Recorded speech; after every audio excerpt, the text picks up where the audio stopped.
Voilà, merci, bonsoir. Je voulais juste vous montrer mes super talents de danseuse. C'est tout ce que j'ai appris en 5 ans de voyage en Afrique. Non, franchement, ceux qui m'ont le plus impressionné, ce sont les Malgaches. Mais j'en ai aussi rencontré qui ne savaient pas danser, et même moins bien que moi. Donc je dis stop aux clichés. Bref, on va reprendre ça depuis le début. Moi, c'est Clara. J'ai toujours rêvé d'une chose, vivre au milieu d'une communauté africaine. Je m'imaginais acceptée dans un village entier, une famille. Je voulais la totale. Les maisons en terre battue, les palabres sous l'arbre sacré, le soleil écrasant, élever des chèvres en plein désert, parler bambara ou soninké, avoir un enfant métis. Bref, jusqu'à mes 16 ans, je construis mon fantasme de l'Afrique avec 2 albums de Bob Marley, puis les reportages Nature sauvage avec les lions sur Arte. Je savais que Bob Marley est jamaïcain, mais il faut pas chercher à comprendre. Jusqu'à mes 18 ans, je soutiens à mon meilleur ami que je partirais vivre en Afrique. Bien sûr, il me dit que je ne le ferai pas. Et pour cause, le bac en poche, je pars faire mes études à Tours, à 60 km de chez mes parents. Je vis dans 12 mètres carrés, avec douche et toilette commune au bout du couloir.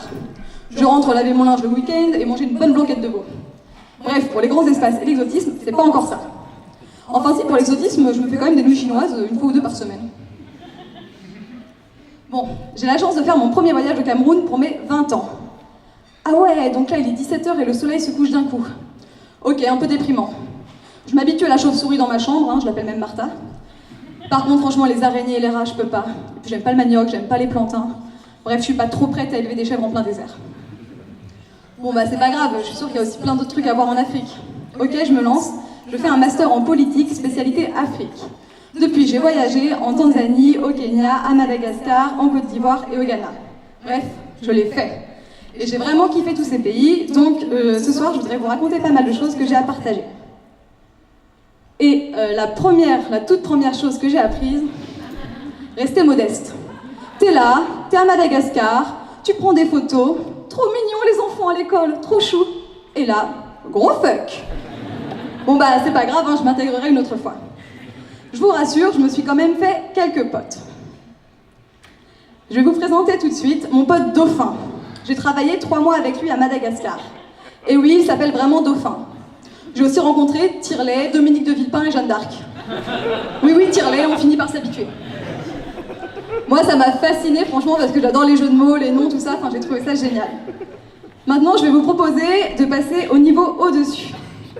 Radzaounari Mampianine. Alors ça, c'est le nom du président malgache. Et à Madagascar, c'est comme ça pour tout. Nom des villes, nom des gens, des restaurants, des villages.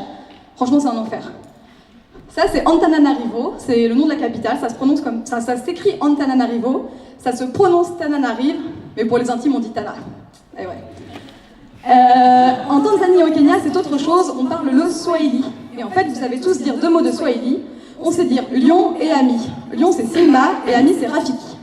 J'ai raconté ça à un pote, et il m'a répondu, je vous jure que c'est vrai, putain, donc les mecs ont créé leur langue à partir d'un dessin animé.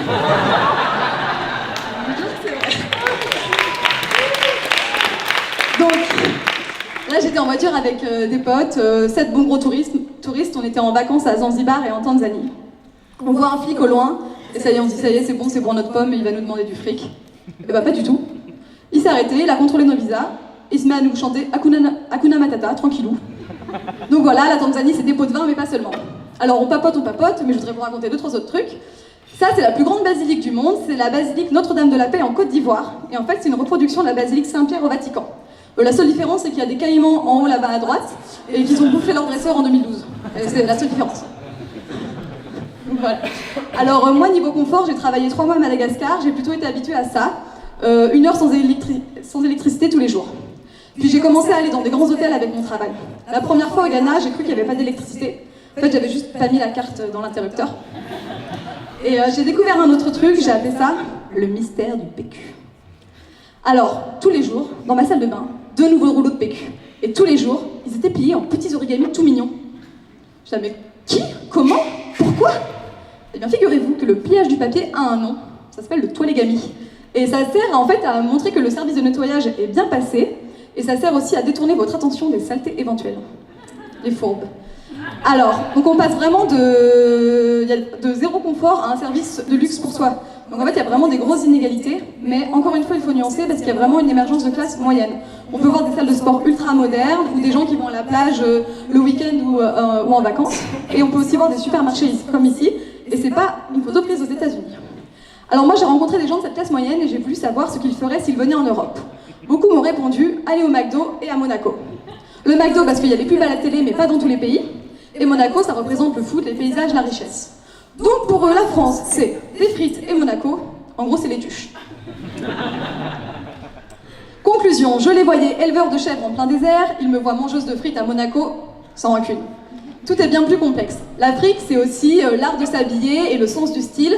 Ce sont aussi de jeunes entrepreneurs comme ces Ghanéens qui ont créé des vélos en matière naturelle et vraiment solides. Bref, l'Afrique, c'est chic.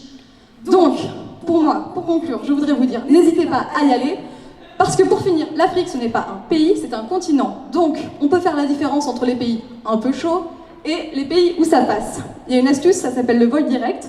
Ça permet d'éviter les escales de 2 heures en plein milieu de Boko Haram. Donc voilà, pour ceux qui trouvent ça impossible, j'aimerais vous demander de ne pas déranger ceux qui essaient. Merci.